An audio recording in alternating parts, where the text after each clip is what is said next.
সম্মান জানাচ্ছি। এরকমভাবে ওনাদেরই হলো যে এক হঠাৎ আচমকা একটা সংগঠন দাঁড়িয়ে এই 15-20 দিনের মধ্যে শত শত পোস্ট, মানে যে সদস্য হয় উনিই পোস্ট করে। তখন ওনাদের চিন্তা হলো যে নতুন করে একটা যুক্ত আসলাম, মোটামুটি ভালো একটা পেরেশানি ছিল আমাদের। তো এইরকম সমস্ত ডকুমেন্টস তাদেরকে দিয়ে আমরা মতো নিয়ে কাজ করি। আমাদের সংগঠনের যে আমাদের স্মারক রয়েছে ওটা আমরা দেখাচ্ছিলাম, অনেক কার্যক্রম এবং প্রশাসনিক কার্যক্রম দেখিয়েছি।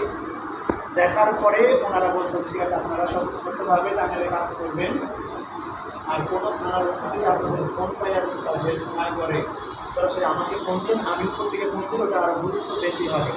মানে থানার ওসি ধরেন কোনো কেস নিতে মানে কাজ ছয়নয় করতেছে, লুকোচুরি করতেছে, শুভেচ্ছু বলছিলেন তখনকার এসপি সরকার মোহাম্মদ কায়সার, উনি বলছিলেন যে আপনারা যদি ওসি কাজ না করে আমাকে ফোন দিলে আমি উপর থেকে ফোন দিয়ে দেবো, তখন আলহামদুলিল্লাহ এই পর্যন্ত আমাদের টাঙ্গাইল সহ বাংলাদেশে 8,000+ কেস হ্যান্ডেলিং হয়ে গেছে। এই গরম খবর, এই মাসের খবর, এবং আপনাদের চোখে জানা যে বিগত এই সপ্তাহ আগের সপ্তাহে আমরা 7 তারিখে টাঙ্গাইল বগুড়া ইউনিয়ন গ্রামটা কিছু ছিল আনোয়ারা গ্রামে, আমি ওইখানে আমার টিম নিয়ে কাজ করছি, দেখেছেন কিনা ফেসবুকে। সেখানে গিয়েছি, আমাদের থানার ওসি আপনাদের সম্মান করেছে, সদর থানার ওসি বললেন যে আপনারা সেখানে যাবেন, আপনাদের প্রোটেক্টের জন্য আমি পুলিশ পাঠিয়ে দিয়েছি। আমার বলা হলো যে না পুলিশ লাগবে না, কারণ আমরা তো চোর ডাকাত নই, তাই না, পুলিশ লাগবে না, আমাদের সাথে সাংবাদিক গেলেই হবে।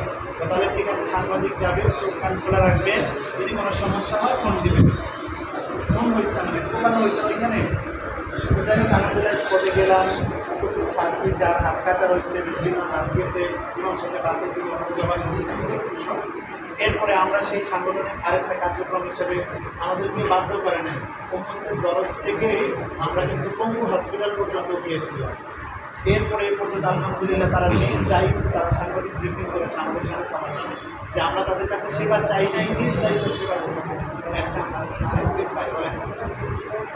এবং পরবর্তীতে 2জন আসামি, 3জন আসামি মোট, এর মধ্যে প্রধান এবং তৃতীয় 2জন আসামি নেত্রকোনা থেকে পালিয়ে যাচ্ছিল ভারতে, পরিকল্পনা প্রস্তুত, ওই অবস্থাতে ধরা হয়েছে।